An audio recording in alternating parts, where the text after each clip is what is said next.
warahmatullahi wabarakatuh. Salam sejahtera bagi kita semua, anak-anak yang Ibu cintai dan Ibu banggakan. Sebelumnya, kalian telah mempelajari tentang pengertian penginderaan jauh dan juga komponen-komponen dalam penginderaan jauh. Kali ini, kita akan belajar tentang unsur-unsur dalam interpretasi citra penginderaan jauh. Nah, sebelum kita memulai materi kali ini, ada baiknya kita perlu tahu dulu nih, apa saja tujuan pembelajaran yang harus kita capai pada kesempatan kali ini.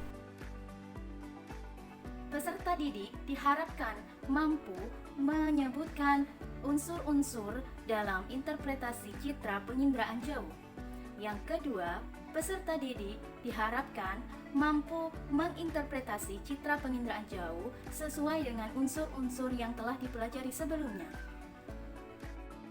Dalam menginterpretasi atau mengidentifikasi objek yang ada di dalam citra penginderaan jauh, tentu kita perlu mengetahui unsur-unsur apa saja yang bisa kita jadikan sebagai indikator dalam menginterpretasi citra penginderaan jauh. Yang pertama adalah warna. Warna mampu menjelaskan beberapa objek seperti pepohonan, kemudian objek pantai, atau mungkin bangunan dari warna gentengnya, atau juga beberapa objek lainnya. Berbeda dengan rona, unsur yang kedua, rona adalah tingkat kecerahan pada suatu objek. Jadi, untuk melihat apakah itu termasuk laut dangkal atau laut dalam, maka kita dapat menggunakan unsur rona dalam menginterpretasi citra. Yang ketiga adalah bentuk. Dengan mengetahui bentuk pada objek yang kita tuju, maka kita dapat menginterpretasi citra dalam objek tersebut. Nah, objek tersebut kira-kira objek apa ya? Misal, ada sebuah objek lapangan sepak bola, biasanya berbentuk elips ya. Dengan bentuk kita dapat menginterpretasi objek lapangan sepak bola. Unsur yang keempat ialah ukuran. Dengan mengetahui ukuran suatu objek, kita dapat membandingkan objek tersebut dengan objek yang lain. Yang pertama misalnya, suatu pemukiman dibandingkan dengan pabrik atau bangunan sebuah gedung, tentu memiliki ukuran yang berbeda. Unsur yang kelima ialah pola. Dari pola kita bisa mengetahui suatu objek seperti sungai, kemudian jalan, kemudian pemukiman yang umumnya juga mengikuti atau memanjang mengikuti jalanan yang ada di perkotaan.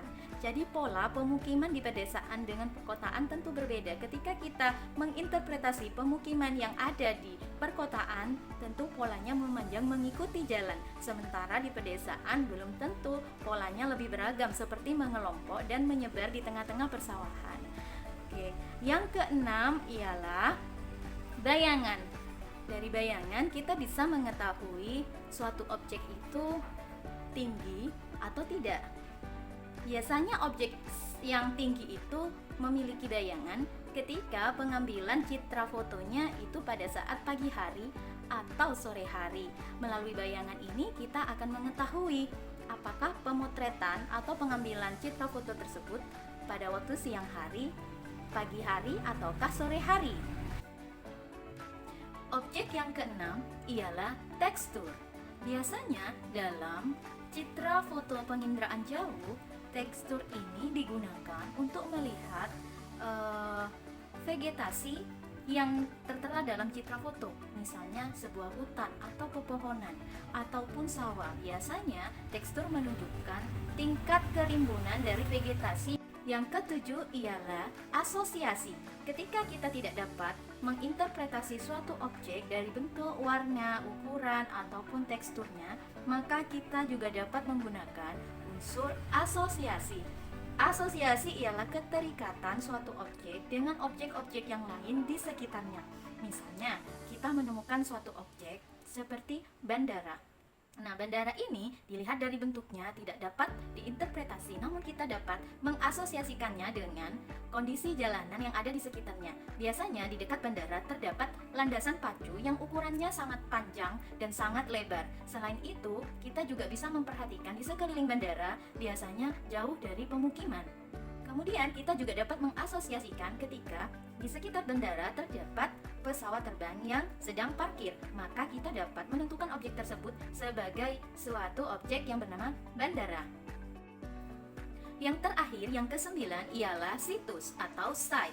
Biasanya objek yang kita lihat itu sudah memiliki situs yang jelas atau keterangan yang jelas. Apakah itu rumah sakit umum daerah, apakah itu kantor pemerintah daerah. Biasanya tempat-tempat yang penting, tempat umum yang memiliki nilai guna yang sangat tinggi itu memiliki situs tersendiri.